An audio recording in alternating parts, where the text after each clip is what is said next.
Assalamualaikum dan salam keluarga Malaysia. Bersama saya Muhammad Syarif Samawang dalam Berita Pagi Sabah edisi Isnin 28 Mac. 168.4 juta ringgit diperuntukkan bagi membina, menaik taraf menara telekomunikasi dan melaksana projek hub gentian optik titik kehadiran atau Point of Presence POP di seluruh daerah Ranau bagi memberikan perkhidmatan internet 4G menjelang tahun depan.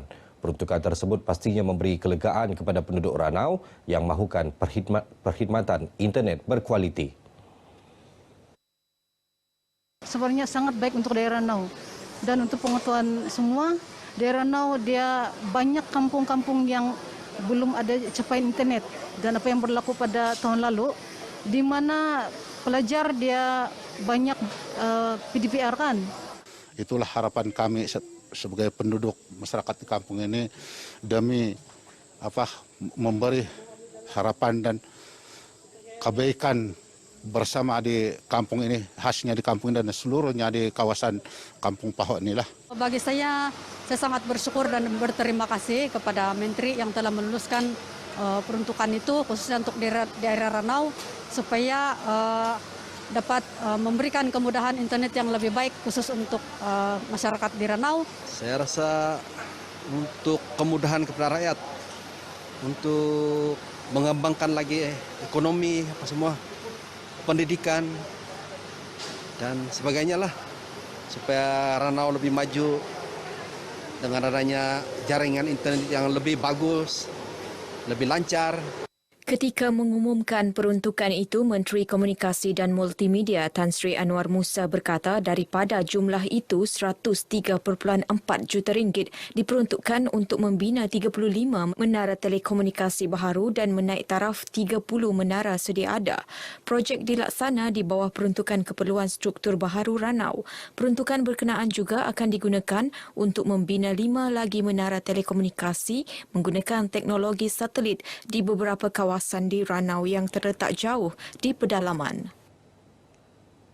9 warga tempatan berdepan detik cemas apabila bot yang dinaiki bocor kemudian terbalik selepas melanggar objek terapung berhampiran perairan Bukit Tinagat Tawau pagi semalam. Bangsa diselamatkan anak kapal dagang berhampiran lokasi kejadian selepas 4 jam terapung. Timbalan Pengarah Operasi Zon Maritim Tawau, Komander Maritim Amiluddin Yengah memberitahu mangsa keluar memancing sejak 6 pagi sebelum bot yang dinaiki terbalik kira-kira 8.15 pagi. Agensi Penguatkuasaan Maritim Malaysia APMM Tawau kemudiannya bertindak membawa mangsa ke pantai Kampung Tinagat selepas menerima makluman daripada mangsa. Beliau berkata demikian kepada pemberita di Pusat Operasi Mencari dan Menyelamat Kampung Tinagat. Program Santai Fikrah Jabatan Hal Ehwal Agama Islam Negeri Sabah JAHINS menjadi antara pendekatan yang bermanfaat dalam mengimarah bulan Ramadan. Program secara santai ini antaranya melibatkan tazkirah, solat fardu maghrib berjemaah, kuis dan persembahan lagu ketuhanan. Menteri Tugas-Tugas Khas Datuk Dr. Muhammad Arifin Muhammad Arif berkata program dengan kerjasama pelbagai agensi ini juga mampu mengeratkan silaturahim selain menyebarkan aura positif. Satu pendekatan yang baik dan boleh diteruskan. Mungkin juga berbuka puasa kita boleh buat secara begini supaya kita boleh bersama-sama berjamaah, bersama-sama mendengar tazkirah dan sebagainya. Datuk Dr. Muhammad Arifin berkata demikian selepas melancarkan program berkenaan di Taman Awam Teluk Likas, Kota Kinabalu. Sementara itu, Pengarah JAHINS Datuk Saiful Zaman Sangul menyambut baik sokongan masyarakat terhadap program tersebut yang sekaligus menyaksikan perpaduan antara kaum. Kepada yang Islam dan bukan Islam, dan inilah keunikan negeri Sabah ni kan. Uniknya Sabah ini kerana semua kaum, semua agama memahami. Dan ini yang kita perlu kekalkan. Kita datang bersama untuk memberikan kebaikan kepada semua. Ahli Dewan Perniagaan dan Usahawan Bisaya Sabah, DUBISA, disaran melengkapkan diri dengan ilmu keusahawanan dan menerokai peluang perniagaan yang baharu. Antara yang berpotensi termasuklah pertanian, pelancongan dan perkilangan. Menurut Pembantu Menteri Kerajaan Tempatan dan Perumahan Datuk Isnin Aliasni, menjelang pembukaan sepadan kelak sudah pasti mampu memulihkan ekonomi negara, justru peluang sedemikian perlu dimanfaatkan. Antara fokusnya adalah untuk mau memperkasa khususnya di kalangan usahawan-usahawan masyarakat Bisaya supaya mereka lebih ke hadapan dan merebut peluang-peluang yang ada. Beliau berkata demikian kepada RTM selepas merasmikan mesyuarat pertama Dubisa di Putatan. Sementara itu, Presiden Dubisa Ahmad Barawi Mokhtar memaklumkan Dubisa telah merangka pelan pembangunan perniagaan dalam kalangan ahlinya di seluruh negeri. Lebih mempunyai daya saing, seterusnya bukan setakat untuk diri sendiri tetapi membawa impak kebaikan kepada seluruh usahawan-usahawan untuk kita mengangkat ekonomi, bukan setakat untuk diri sendiri tetapi secara keseluruhannya ekonomi negeri kita. Perkembangan COVID-19. Sabah meneruskan tren penstabilan jumlah jangkitan COVID-19 dengan 245 kes baru semalam, iaitu penurunan 24 kes. Sementara itu, 1 kematian direkodkan di Sandakan. Menurut Menteri Kerajaan Tempatan dan Perumahan Datuk Seri Panglima Masidi Manjun, hampir semua daerah mencatat penurunan jumlah jangkitan harian termasuk sifar kes di Kalabakan, Tongot, Nabawan, Kunak, Telupit dan Semporna. Hanya 5 daerah mencatat pertambahan jumlah kes harian, kecuali Kota Kinabalu yang mencatat pertambahan hampir 3 kali ganda.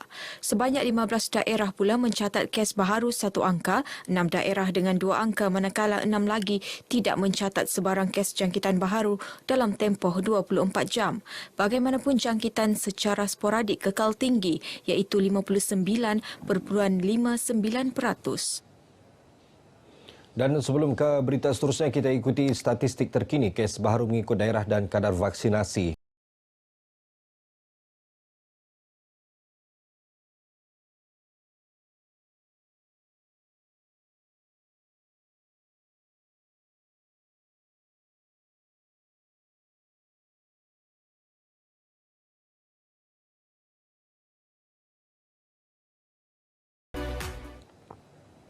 Sambutan Hari Hutan Antarabangsa yang berlangsung di Pusat Penemuan Hutan Hujan RDC Sepilok Sandakan mendapat sambutan menggalakkan dengan kehadiran hampir 1,000 pengunjung.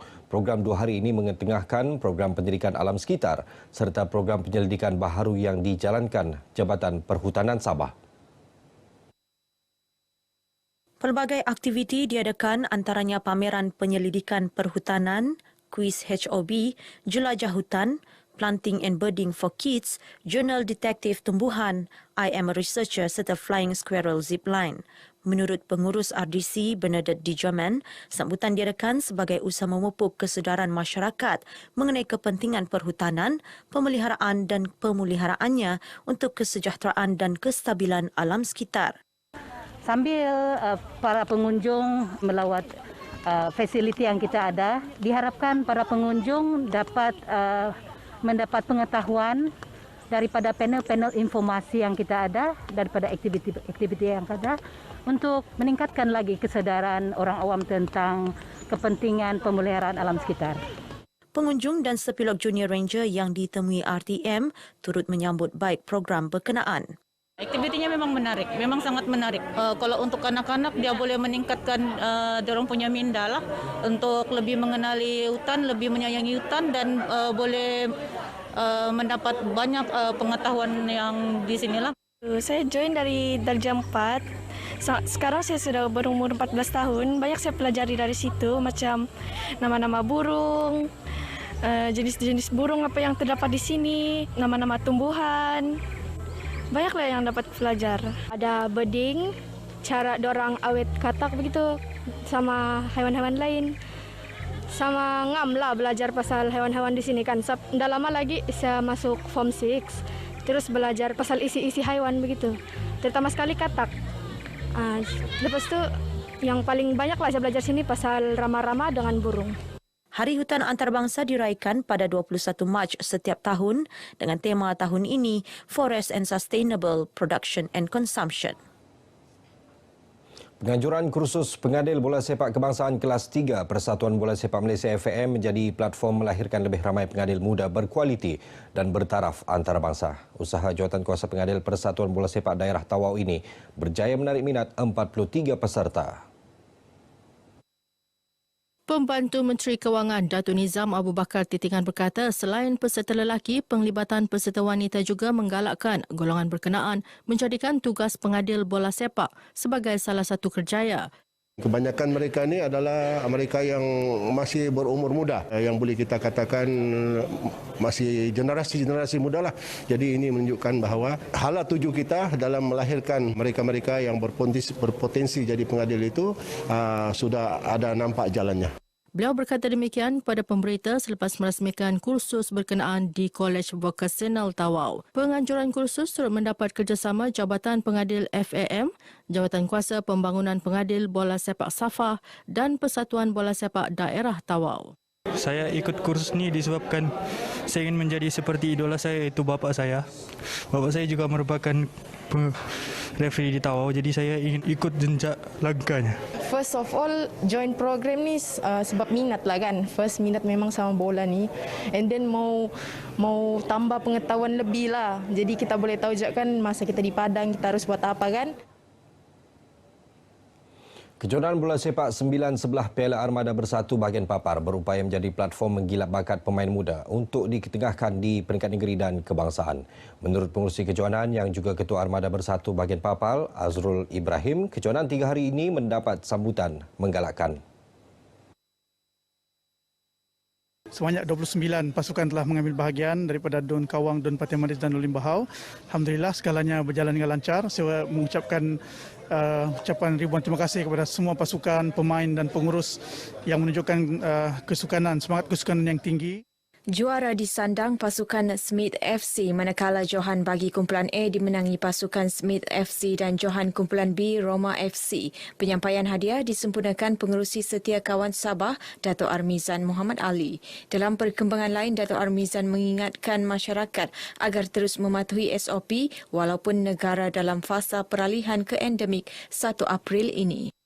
Kita masih menantikan SOP daripada kerajaan, namun kita mengharapkan agar lebih banyak aktiviti sosial, aktiviti ekonomi dibuka untuk membolehkan rakyat kembali hidup secara normal, walaupun kita masih perlu untuk terus mematuhi SOP yang ditetapkan oleh kerajaan. Baik saudara, sekian berita pagi Sabah. Keluarga Malaysia kekal patuh SOP. Kita jaga kita. Saya Muhammad Syariza Mawang. Salam hormat. Saya ucapkan selamat Hari RTM kali yang ke-76. Semoga RTM akan terus menjadi taman setia anda. Maju jaya dan menyampaikan informasi yang tepat kepada masyarakat. Semoga RTM terus cemerlang menyampaikan informasi yang tepat dan sahih kepada masyarakat. Selamat menyambut Hari RTM ke-76.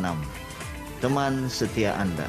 Selamat Hari RTM yang ke-76, terus unggul. Selamat Hari RTM yang ke-76, terus unggul. Selamat Hari RTM ke-76, terus unggul.